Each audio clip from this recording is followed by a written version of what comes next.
Hello बच्चों, जैसा कि आप सबको पता ही है कि कोविड-19 के कारण बच्चों की पढ़ाई बहुत हद तक प्रभावित हुई है। अतः मेरा एक छोटा सा प्रयास है कि इस समय का हम बेहतर उपयोग करें और घर बैठे बेहतर तरीके से हम अपनी पढ़ाई जो है वो पूरी करें। इसके लिए आज कक्षा 12वीं की रसायन शास्त्र की पहला यूनिट का हम प्रारंभ कर रहे हैं, जिसमें ठोस अवस्था के बारे में हम जानेंगे कि ठोस अवस्था किस तरह की होती है तथा ठोस अवस्था, द्रव अवस्था और गैस अवस्था, ये तीनों में मूलभूत अंतर क्या होते हैं, ठोस के प्रकार क्या होती हैं, इन सभी चीज़ों का अध्ययन हम यहाँ पे आज करेंगे। ठोस अवस्था के बारे में आप सबको पता ही होगा कि पदार्थ की वह अवस्था जिसमें उसके जो कण होते हैं सबसे नज़दीक या सबसे सघन तरीके से होते हैं, वो ठोस अवस्था कहलाती हैं। मूल रूप से पदार्थ की 3 भौतिक अवस्थाएं होती हैं, ठोस, द्रव और गैस, जो कि ताप और दाब के विभिन्न परिस्थितियों पर निर्भर करती हैं।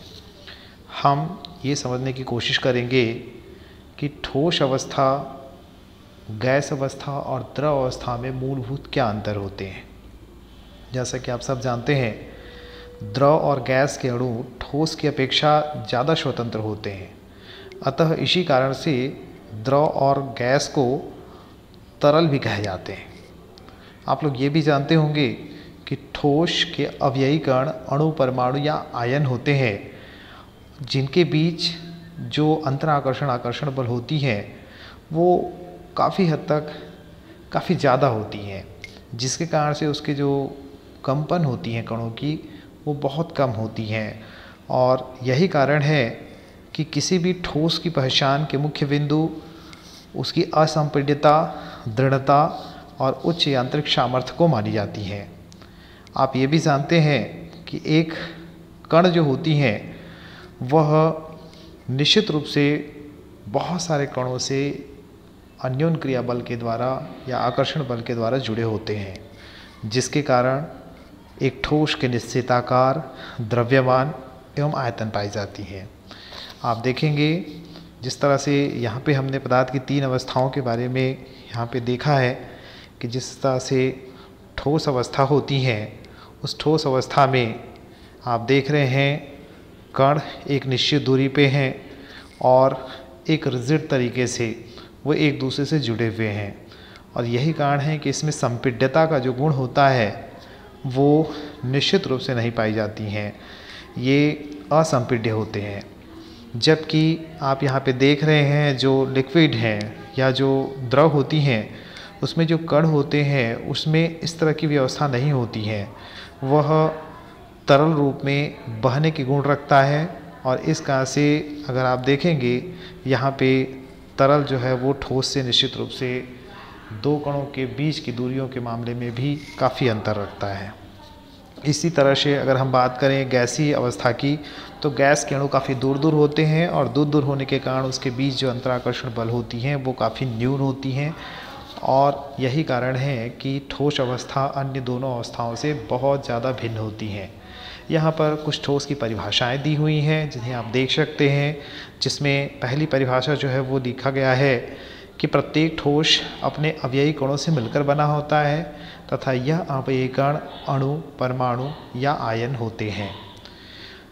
साथ ही साथ यह भी लिखा हुआ है कि इसे अच्छे से दबाकर पैक हुआ होता है। अर्थात अगर हम इसको सही अर्थ में समझना चाहें तो हम यह कह सकते हैं कि यह बहुत ज़्यादा एक दूसरे से नज़दीक होते हैं और यही कारण है कि यह असंपीड्य होते हैं, अतः ये ठोस होते हैं।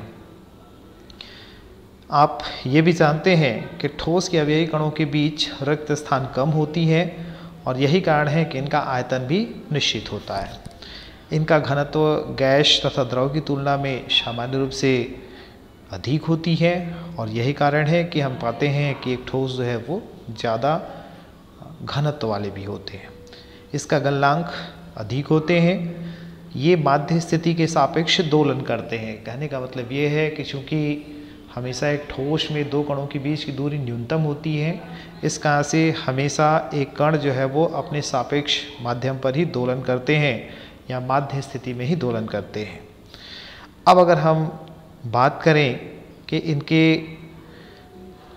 प्रकार के कि एक ठोस जो है वो कितने प्रकार के होते हैं, तो सामान्य रूप से देखा गया है कि एक ठोस जो होती है ये ठोस दो प्रकार के होते हैं, जिसमें एक जो है वो क्रिस्टली होती है और दूसरा जो है वो अक्रिस्टली होती है। पहले हम ये समझते हैं कि ये क्रिस्टली और अक्रिस्टली क्या होते हैं, ये हम समझने की कोशिश करेंगे। आप ये चित्र देख रहे हैं, इसमें दो चीज़ें हैं। एक चित्र जो आपको इसमें दिखाए जा रहे हैं वो क्रिस्टल का है और दूसरा जो है वो अक्रिस्टल का है। अगर आप देख रहे हैं तो क्रिस्टल में जितने भी हमारे अवयवी कण हैं वो एक निश्चित जगह पे एक निश्चित व्यवस्था के तहत जमे हुए हैं, जबकि जो अक्रिस्टली है उसमें कोई निश्चित व्यवस्था जो है वो नहीं पाई जाती है। और यही कारण है कि क्रिस्टल और अक्रिस्टल में विविधताएं होती हैं। इसी कारण से हम कहते हैं कि क्रिस्टल में अवयवी कण, अणु, परमाणु या आयन एक निश्चित नियमित व्यवस्था के तहत व्यवस्थित होती हैं, अतः इनकी एक निश्चित ज्यामितीय व्यवस्था होती है। जबकि अगर हम बात करें अक्रिस्टलीय ठोस की, तो अक्रिस्टलीय ठोस का इनके नाम से ही जाहिर है अमार्फे अर्थात आकार विहीन, अर्थात इनका कोई निश्चित ज्यामितीय व्यवस्था नहीं होती है। आप यहाँ पे देख भी रहे हैं, इसमें कोई भी निश्चित ज्यामितीय व्यवस्था आपको नहीं दिखने वाली है, केवल एक व्यवस्था के तहत वो जमी हुई हैं, बाकी इसमें कोई भी निश्चित व्यवस्था हमको दिखाई नहीं देती हैं। तो ये कहा जाता है कि एक क्रिस्टल में हमेशा छोटी छोटी इकाइयों की पुनरावृत्ति होती है और यही पुनरावृत्ति एक त्रिविम संरचना का निर्माण करती है, जिसे हम लॉन्ग रेंज ऑर्डर या दीर्घ परास कहते हैं। जैसे आप लोगों ने उदाहरण देखा होगा, नमक, हीरा, क्वार्ट्ज, शक्कर तथा बहुत सारी ठोस धातुएं जिनके चित्र यहाँ पे दिए गए हैं, ये आप देख रहे हैं। ये नमक के चित्र हैं, ये नमक का संरचना जो है वो बनी हुई है, आप देख सकते हैं। यहाँ पे नमक की संरचनाओं में ये जितने भी आप हरे रंग में देख रहे हैं ये क्लोराइड आयन होते हैं, जितने बैगनी रंग में आप देख रहे हैं ये सोडियम आयन होते हैं, और इनकी व्यवस्था आपको एकदम एक निश्चित जगह पर ही नज़र आ रही है। इसी तरह से अगर आप देखेंगे तो यहाँ पर उसी का एक छोटा रूप जो है वो बना हुआ है, जिसमें आप देख पा रहे हैं यहाँ पे भी हमको इसी तरह के क्लोराइड आयन और सोडियम आयन हमको मिल जा रहे हैं। तो हम कोशिश करते हैं कि इस तरह के जो आयन जो बनी होती हैं, आयनों से बनी हुई जो पदार्थ क्रिस्टल्स होते हैं, ये निश्चित रूप से आप इसको एक निश्चित व्यवस्था मान सकते हैं। ये आप देख सकते हैं अलग अलग क्रिस्टल्स के चित्र आपको दिए गए हैं, जो अलग अलग क्रिस्टल्स के उदाहरण हैं आपको दिए गए हैं यहाँ पे, और साथ ही साथ ये आप हीरा का भी देख सकते हैं। तो इस तरह से आप एक क्रिस्टलीय पदार्थ वह पदार्थ होती हैं जिसकी निश्चित ज्यामितीय व्यवस्था होती है, निश्चित जगह पे कण जो है वो जुड़े हुए होते हैं, छोटे छोटे इकाइयाँ जो है वो जुड़ करके एक बड़ी इकाइयों का निर्माण करती हैं, और इस तरह की इकाइयों की जो पुनरावृत्ति होती है उसी को हम कहते हैं क्रिस्टलीय ठोस।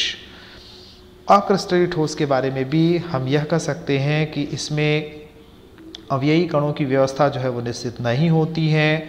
इसमें इसके जो कण होते हैं किसी निश्चित व्यवस्था के तहत नहीं जमे होते हैं, लेकिन इसमें यह भी देखा गया है कि कभी कभी कुछ ऐसे पदार्थ होते हैं जिसमें क्रिस्टलीय ठोसों की तरह उसके कुछ अवयवी कण व्यवस्थित होते हैं।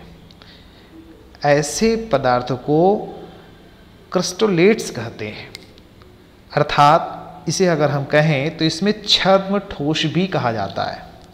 जैसे आप देखेंगे कई ऐसे पदार्थ हैं जिसमें कुछ कण एक निश्चित व्यवस्था के तहत जमे होते हैं और कुछ कण जो है वो निश्चित व्यवस्था के तहत नहीं जमे होते हैं। जो कण निश्चित व्यवस्था के तहत जमे होते हैं वो निश्चित रूप से एक छोटे से क्रिस्टल का निर्माण करते हैं। इसी कारण से इसको कहा गया है छद्म ठोस या क्रिस्टलेट्स। अगर हम अक्रिस्टल के उदाहरणों के बारे में बात करें तो कांच, रबर, स्टार्च, प्लास्टिक, सेलुलोज, ये सब जो है वो अक्रिस्टलीय ठोस के उदाहरण हैं। अब हम थोड़ा इसके गुणों के ऊपर जाते हैं कि इनके ठोस में ये जो क्रिस्टली हैं और ये अक्रिस्टली हैं, इनके गुण क्या क्या होते हैं। तो आप देख सकते हैं, अगर हम इसके गुणों के पीछे जाएं तो इसमें क्रिस्टली ठोस में इसकी निश्चित ज्यामिति होती है, जबकि अक्रिस्टली ठोस की कोई निश्चित ज्यामिति नहीं होती है। आप देख सकते हैं क्रिस्टली में परासी व्यवस्था होती है, दीर्घ परासी होती है, जबकि अक्रिस्टली में दीर्घ परासी नहीं होती है। क्रिस्टली में ये वास्तविक ठोस होती है, अर्थात ये ठोस का सही रूप होता है, जबकि अगर आप देखेंगे तो अक्रिस्टली में इसमें द्रवों के भांति बहने का गुण पाया जाता है। आपने कभी देखा होगा कि जो कांच होती है उसको अति शीतित भी कहा जाता है। अति शीतित कहने का मतलब है कि कई बार ऐसे होते हैं कि कांच को अति शीतित द्रव इसी कारण से कहा जाता है क्योंकि इसमें द्रव के समान बहने के गुण पाए जाते हैं। आप लोगों ने देखा होगा पुरानी जो इमारतें होती हैं उसके जो शीशे में होते हैं उसके ऊपर वाले शीशे की मोटाई की अपेक्षा नीचे वाले शीशे की मोटाई जो है वो ज़्यादा पाई जाती है। इसका कारण यही है कि कांच में एक तरलता का गुण जो है वो पाई जाती है, एक बहने का गुण जो है वो पाई जाती हैं। इसी कारण से कांच को अति शीतित द्रव कहते हैं। ये ठोस तो है लेकिन ये अक्रिस्टलीय ठोस माने जाते हैं। इसी तरह अगर हम इसकी बात करें कि इसमें गलनांक और क्वथनांक कैसे होंगे, तो निश्चित रूप से चूंकि ठोसों में एक निश्चित ज्यामिति व्यवस्था होती है, इस कारण से ठोस के गलनांक निश्चित रूप से अधिक होते हैं, जबकि ये जो अक्रिस्टलीय ठोस होते हैं उनके जो गलनांक होती है उसकी तुलना में कम होती हैं। गलन की बात करें तो हमेशा क्रिस्टल के गलनांक जो है वो निश्चित होती हैं, जबकि अक्रिस्टलीय पदार्थ अक्रिस्टलीय ठोसों के गलनांक जो है वो निश्चित नहीं होते हैं।